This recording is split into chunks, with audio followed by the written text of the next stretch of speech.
제6절 팔괘론. 팔괘에 대한 언급은 서경 고명편에서 처음으로 찾아볼 수 있다. 하도전에서 말하기를 복희씨가 천하의 왕노릇 할 때 용마가 하수에 나타났는데 그 문의를 관측하여 팔괘를 그렸다 하였다.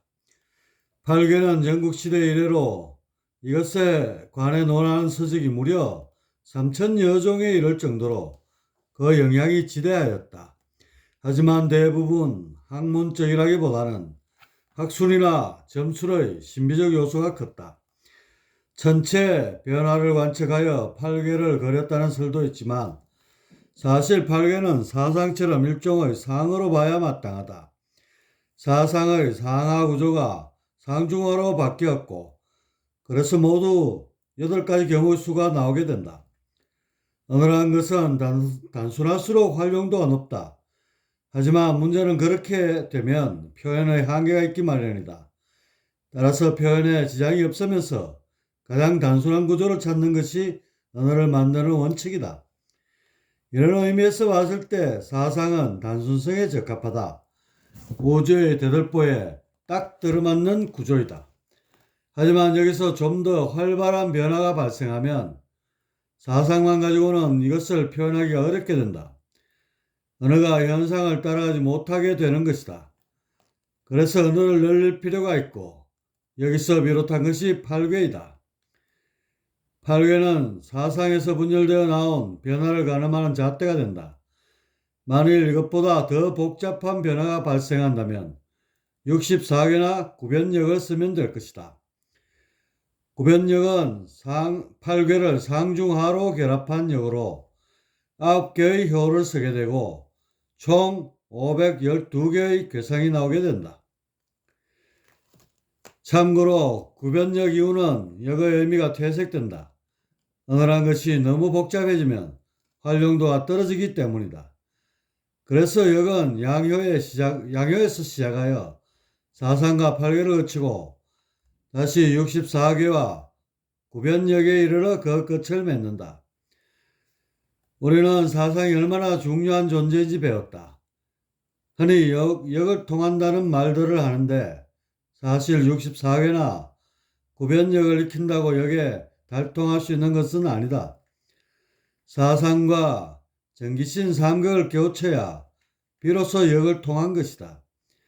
여기에 덧붙여 유와 무를 통하면 법안을 갖추게 된다.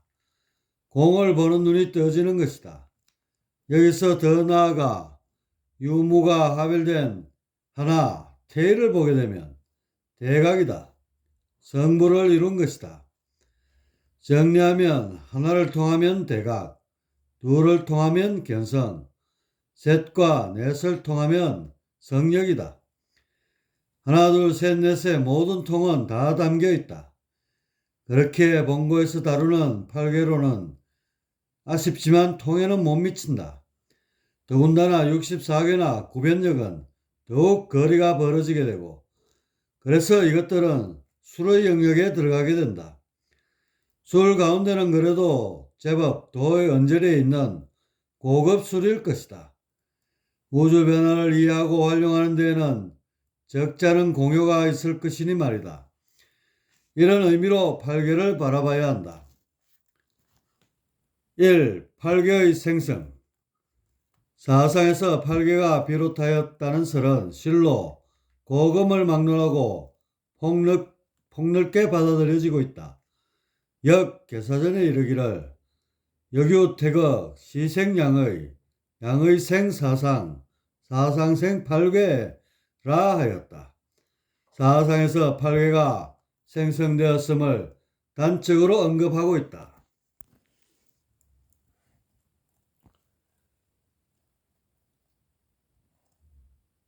복희팔괘도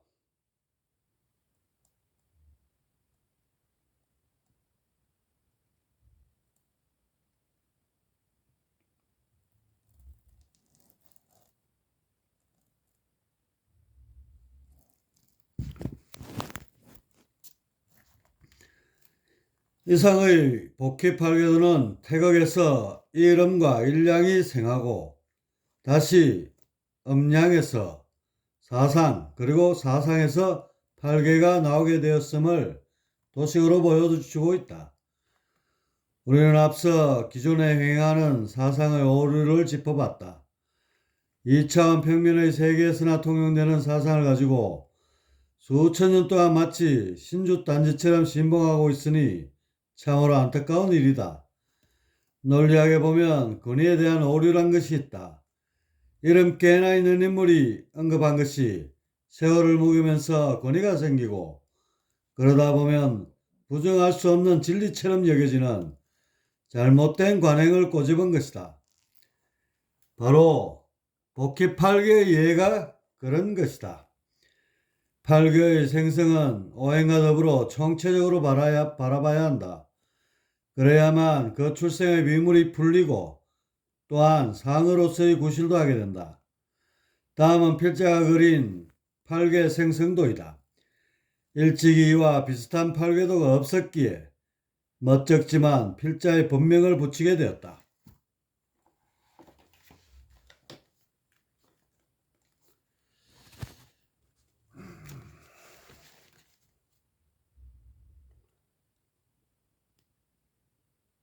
단예 팔궤도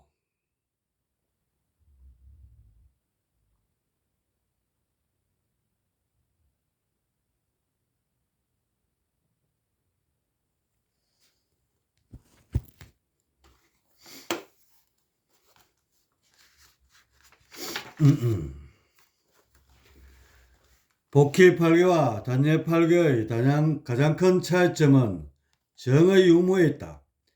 일찍이 당나라의 공명달은 사상이란 것은 금목수화이다 라 하여 사상에서 오행이 비롯되었다고 주장한 바 있다. 하지만 토에 대해서는 구체적인 언급을 피하고 말았다. 그 이유가 바로 정의 부재에 있다. 정을 모르면 파동만 있고 입자는 없는 꼴이 되어버린다. 우주가 애초부터 생성될 수 없는 것이다. 복희시로부터 내려오는 중국의 우주관은 음양을 중심으로 한 태극이고 필자의 우주관은 정기신 삼극을 골자로 한 삼태극이다. 엄밀히 말하면 우리 계래의 전통 우주관을 필자가 되살려 놓은 것이다. 음양태극은 우주의 원활한 원리는 될 수 있지만 그 구체적 변화를 구명할 수는 없다. 오직 삼수지리인 삼태극이어야만 삼라만상의 무한 변화의 세계를 재단하고 그 속성을 밝혀 인간의 인식으로 끌어올 수 있는 것이다. 이 팔계의 의미, 팔계의 효는 상중하 삼행으로 되어 있다. 효의 유래를 살펴보면 첫째, 남녀의 생식기 모양을 본떴다는 설. 둘째, 거북점을 칠 때 등껍질의 갈라진 모양을 보고 그렸다는 설. 셋째, 시초점을 칠 때 시초의 들쭉날쭉한 모양을 취했다는 설이 있다. 그 유래가 어찌됐든 효가 음양을 상징한다는 것은 분명한 사실이다. 쉽게 언어에서의 자음과 모음으로 보면 된다. 상반된 두 효를 여러 조합으로 엮어 일종의 언어를 형성한 것이다. 본고에서는 8개 낱낱의 성질을 살피고 이로써 64개와 구변력을 이해하는 단초로 삼고자 한다.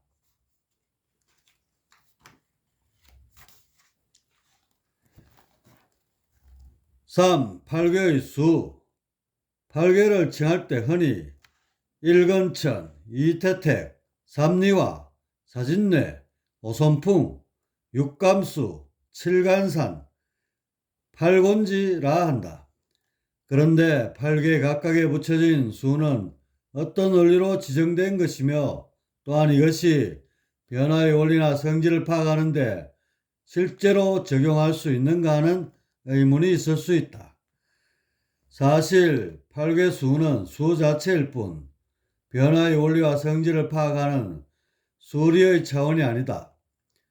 오행수는 자연적으로 발생된 수리체계여서 원리를 규명하는 데 적용할 수 있지만 8개 수는 단순한 명명에 지나지 않는다. 그렇다고 기존에 사용하는 팔괘수가 제대로 이루어져 있다는 것은 아니다. 이것은 복희의 팔괘도에 번호를 매긴 것에 불과하다.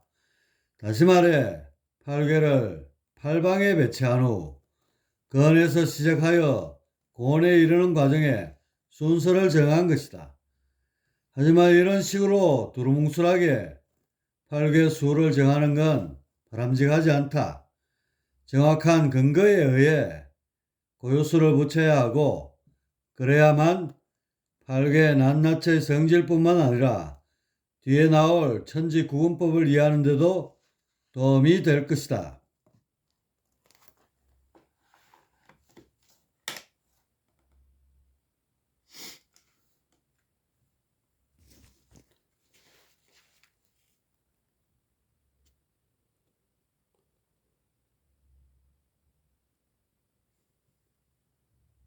복희 팔괘도의 팔괘수.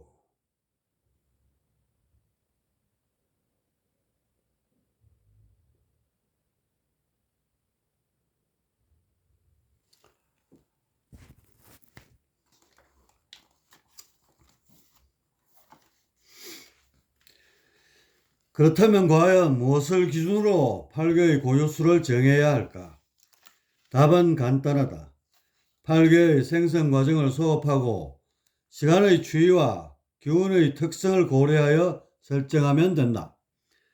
팔괘 중에서 가장 처음으로 등장한 괴상은 태역의 단계의 모습을 보이기 시작한 순음, 곤과 순양, 근이다. 그런데 이것들은 거의 동시에 소산된 것이어서 그 선우를 매길 수 없다. 그러나 수리 자체에 음양의 구분이 있는 바 건을 1, 곤을 2라 할 수 있다. 그 다음으로 생성된 괴상은 감과 리의 근간이 된 태음과 태양을 들 수 있다. 건과 곤처럼 음양으로 구분된 리는 3, 감은 4가 된다. 음양으로 구분하면 리는 3, 감은 4가 된다. 그리고 다음으로 생성된 것이 진과 간의 근간이 된 소양과 소음이다. 이것들도 동시에 성립된 것으로 보고 음양으로 구분하면 진은 5, 간은 6이 된다. 이렇게 형성된 건곤, 리, 감, 진, 간이 상호 교차하며 발생한 것이 손과 태이다. 이들 또한 음양의 성질에 맞게 수를 대응한 적 손이 7, 태가 8이 된다. 정리하면 1건천, 2곤지, 3리와, 4감수, 5진뇌, 6간산, 7손풍, 8태택이 된다.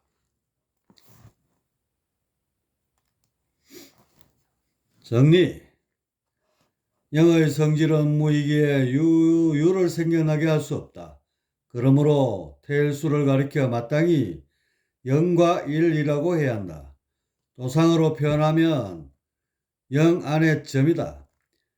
0은 0이고 그 중앙에 있는 점은 1이다. 0이므로 가히 영원할 수 있고 점이므로 능히 만들어져 낼 수 있다. 그러나 그 실체는 비롯함도 마침도 없다. 전기신이 태일에서 나오고 이 셋이 어우러져 변화한 적 상으로서 설계하고 형으로서 그리게 된다. 수로서 상황을 살피면 하나에서 셋이 나오고 셋이 만물을 이루었다. 이것을 일러 삼수질이라 한다. 3이 1과 2와 합하니 4와 5가 함께 출현한다. 고로 3에서 5가 나온다. 5는 오행이며 각각의 수가 대응되는데 이것을 일러 오행수라 한다. 수는 공극을 기원으로 한 적 1이고 중극체에 이르러 화가 비롯한 적 2이고 목과 금이 일태극체에 의해 생겨나니 목은 양이어서 3이고 금은 음이어서 4이다. 토는 가운데에 거하며 주변을 돌리기에 5축에 대응되니 5이다. 5축 이전의 1, 2, 3, 4, 5를 가리켜 생수라 하고 5축 이후의 6, 7, 8, 9, 10을 가리켜 성수라 한다. 짝이 없는 1, 3, 5, 7, 9를 양수 혹은 천수라 하고 짝이 있는 2, 4, 6, 8, 10을 음수 혹은 지수라 한다. 여기에 오행을 덧붙여 가르면 1, 6수, 2, 7화, 3, 8목, 4, 9금, 5, 10토이고 다시 천간으로 가르면 1임수, 6개수, 3간목, 8을목, 2정화, 7병화, 4신금, 9경금, 5무토, 10기토이며 이것을 일러 천간수라 한다. 1, 2, 3, 4가 5축에 의해 변하면 6, 7, 8, 9가 이루어진다. 여기서 9는 변화의 끝이다. 고로 다시 1로 돌아가게 된다. 돌고 또 돌다 궁극에 이르면 10을 통해 11이 나오게 되는데 이것이 형이다. 새롭게 비롯한 10축은 상과 형의 경계이고 달리 십공 혹은 술공이라 부른다. 하나에서 셋이 나오고 셋에서 다섯이 나와 상을 이루고 열에서 형이 나와 천지가 화생되었다. 오행이 운행한 적 반드시 자치가 있게 마련인데 이것이 팔괘이다. 팔괘를 살펴 변화의 동정을 헤아릴 수 있다. 그러므로 팔괘는 가히 변화의 근본 성질이라 할 수 있다. 그 고유수는 일건천, 이곤지, 삼리화, 사감수, 오진뇌, 육간산, 칠손풍, 팔태택이다. 빛이 부딪히면 형상을 드러내듯 오행 역시 팔괘를 그려낸다. 전기신 삼극이 오행으로서 변화를 일으키고 팔괘로서 작품을 이루니 인간이 능히 상을 포착하여 그 지혜를 확장할 수 있다.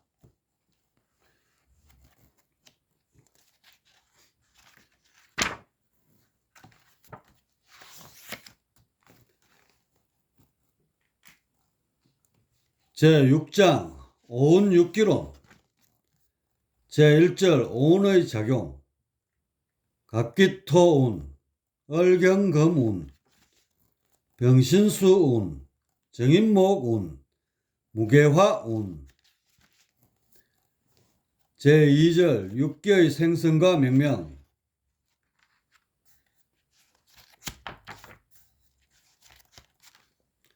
제3절 삼음 삼양운동 1. 삼음운동 1. 사해 고름 풍목 2. 좌오 소음 군화 3. 충미 태음 섭토 2. 삼양운동 1. 인신소양 상화 2. 묘유양명 조금 3. 진술태양 한수 3. 동력방출운동 모든 작용은 예외 없이 동력을 필요로 한다. 목화, 금, 수의 모든 영역에서 저마다의 목적을 성취하기 위해서는 반드시 동력이 뒷받침되어야 한다. 동력이란 말 그대로 움직이는 힘으로서 파동의 크기와 지속성을 말한다. 동력을 오행에서 찾는다면 바로 목기와 화기이다. 금기와 수기 또한 나름대로 동력을 구비하고 있지만 그 성향이 오히려 동력을 잠시 멈추고 미래를 대비하려는 쪽으로 흐른다. 따라서 가의 동력을 얻기 위해서는 반드시 목과 화의 성질을 띄어야 한다. 이것은 목화 금수의 모든 영역엔 목과 화가 자리해야 한다는 뜻이기도 하다. 만일 그렇지 못하다면 그 동력이 역부족하여 오행일세의 차일이 불가피하게 될 것이다. 어느 유행가 가사처럼 못다 핀 꽃 한 송이가 되어 중도에 시들고 말 것이다. 그렇다면 목화금수 영역의 기저에는 과연 목과 화가 잠재하고 있는지 살펴보자. 12지지는 상호 대화를 이루며 작용을 전개하는데 수리로서 그 성질을 살피면 이상의 도표와 같은 결과를 얻을 수 있다.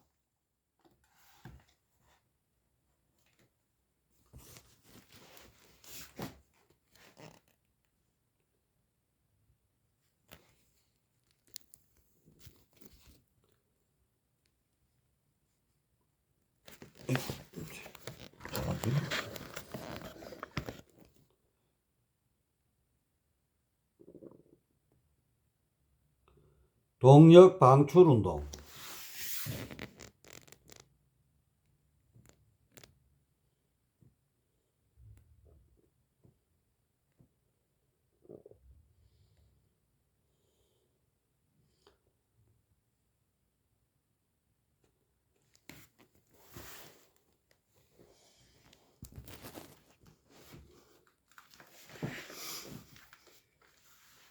여기서 알 수 있는 것은 바로 진술 충미를 제외한 목화 금수는 모두 동력인 목과 화를 근저에 깔고 있다는 것이다. 그리고 목국과 금국에서는 화 동력이 소모되고 있는데 이는 화국과 수국에 비해 목국과 금국이 더 많은 동력을 필요로 하기 때문이다. 화국과 수국은 동류인 목국과 금국에서 시발점으로 동력의 큰 손실은 없다. 하지만 목국과 금국은 반대로 반대 성질의 수국과 화국에서 상정하며 비롯되는 바 어쩔 수 없이 강한 동력을 필요로 하게 된다. 육기는 형을 창출하고 생명을 화생하는 데에 그 뜻이 있는데 반드시 순환의 끝에 이르렀어야 그 결실을 이룬다. 반드시 동력을 소비하게 되고 그것을 대화를 통해 얻게 되는데 이것을 일러 목화운동이라 한다. 해가 사와 대응하며 그 수의 합이 팔목이고 자가 오와 대응하며 그 수의 합이 팔목이고 인이 신과 대응하며 그 수의 합이 이화이고 묘가 유와 대응하며 그 수의 합이 이화이다. 제4절 형의 창조 원리. 육기는 오온과 마찬가지로 대화를 통해 질서를 유지하며 변화한다. 그런데 육기는 오온에 비해 두 개의 토를 더 가지고 있어 대화 작용 외에도 자체적인 운동을 전개할 수 있다. 이것이 육기의 자화운동이다. 육기의 자화운동은 오온에 비해 안정되어 있어 보다 복잡하고 정교한 질서를 창출할 수 있다. 그렇다 보니 변화가 멈추지 않고 극한도로 치닫는 경우가 종종 발생하게 된다.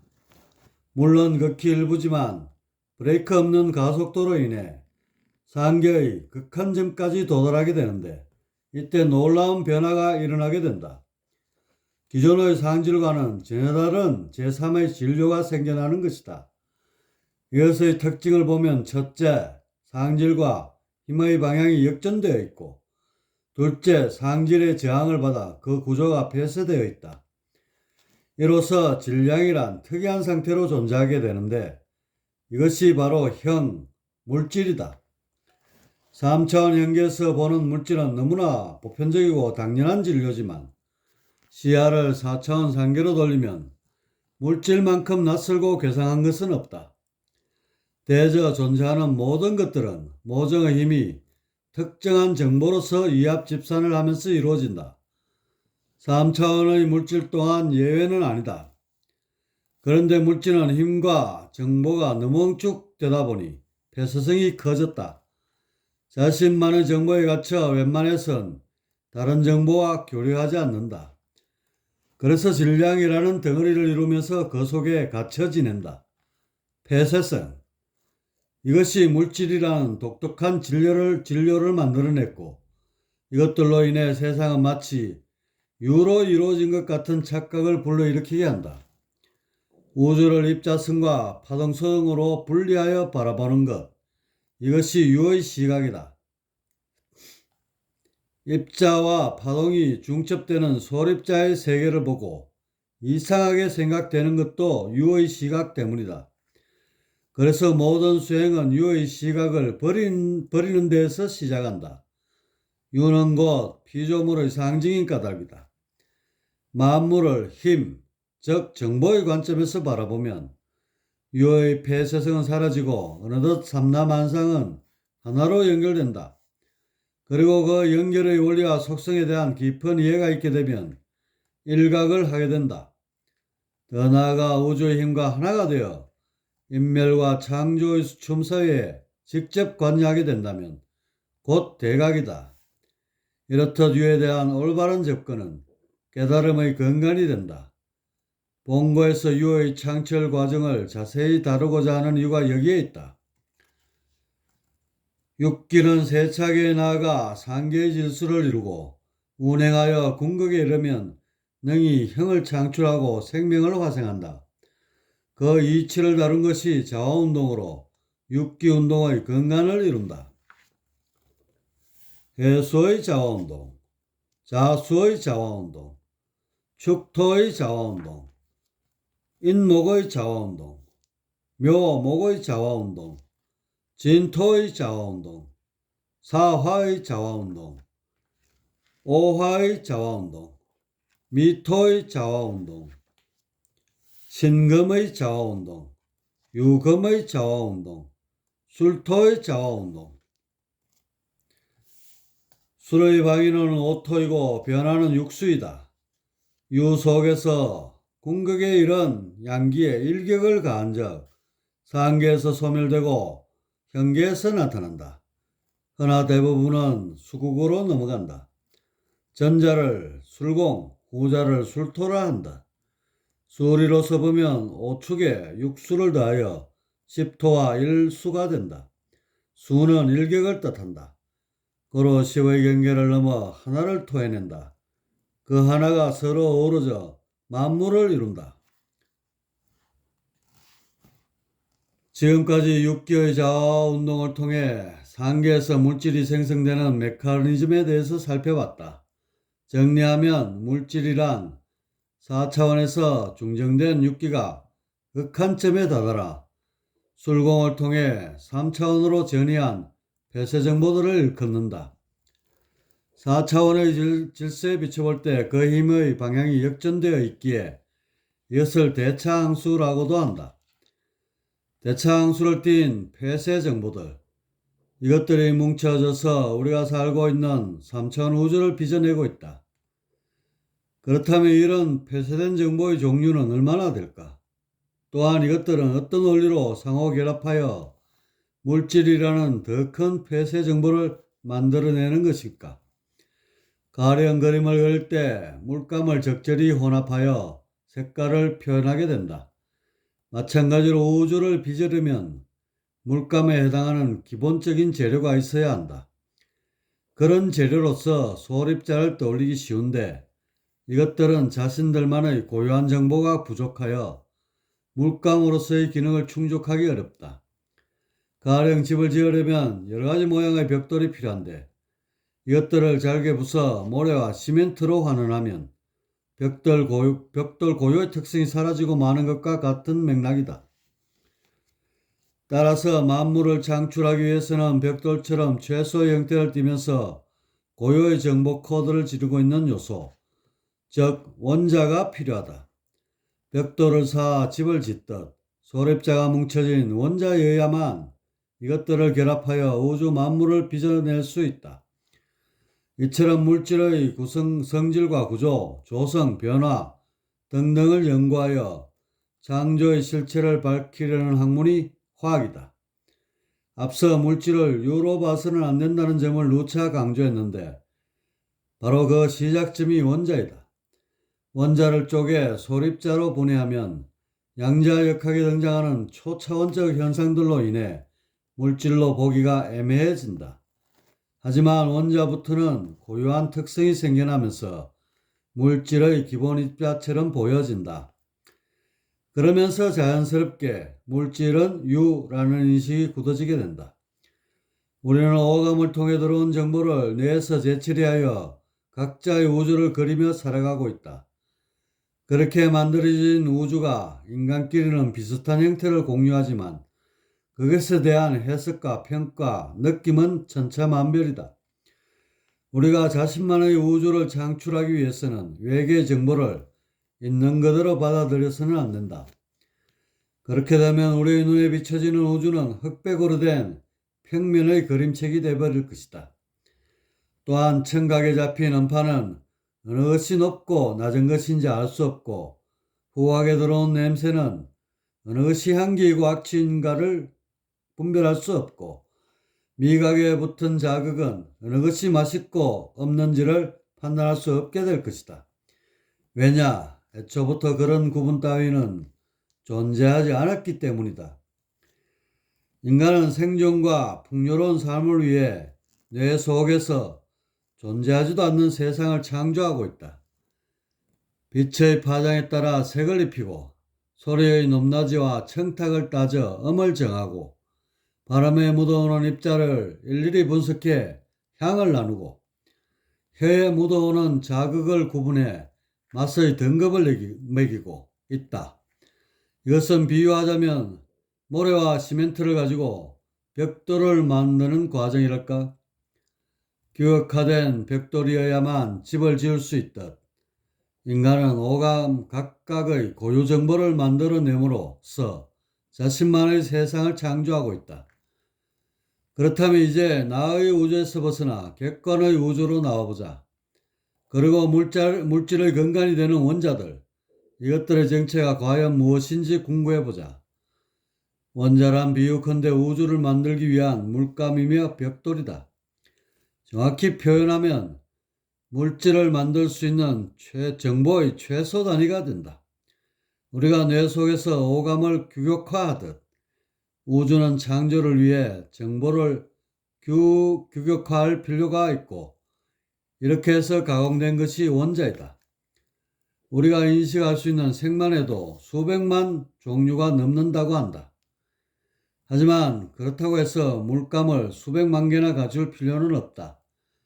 기본적인 것들만 있으면 이것들을 혼합하여 얼마든지 색을 표현할 수 있기 때문이다. 마찬가지로 우주에 존재하는 물질의 모습은 헤아릴 수 없이 많지만 기본적인 정보 코드, 즉 원자만 있으면 충분하다.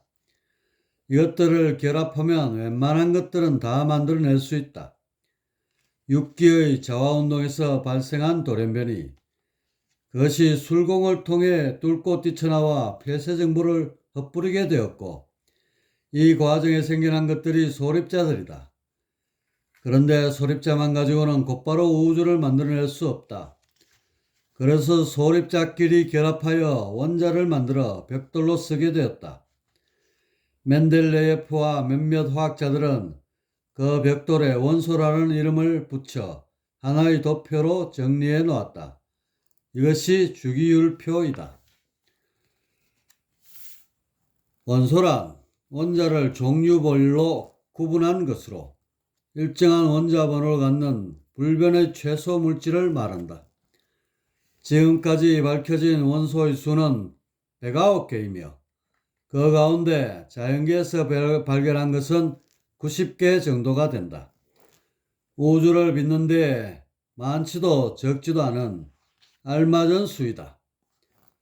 요컨대 물질의 최소 단위를 이루는 원자, 이것은 특정한 힘의 메커니즘을 지니고 있는 정보이다. 이것들이 결합하여 마법을 펼치면 온갖 물질들이 줄지어 나온다. 그러나 원자들이 만들어내는 물질 역시 정보의 연장선상에 있다. 다만 그것들이 지닌 정보의 폐쇄성이 강해서 얼핏 보면 정보처럼 보이지 않는다는 것뿐이다. 정보에 정보를 무수히 더하고 곱해도 결과는 정보로밖에 나올 수 없다. 그래서 원자라는 최소 정보가 만든 우주 삼라만상은 유가 아닌 비유, 비무한 정보로서 이루어져 있다. 제5절 토화작용론 1. 토의 수리 2. 토의 삼원운동과 오원운동 3. 토의 금화교육, 교역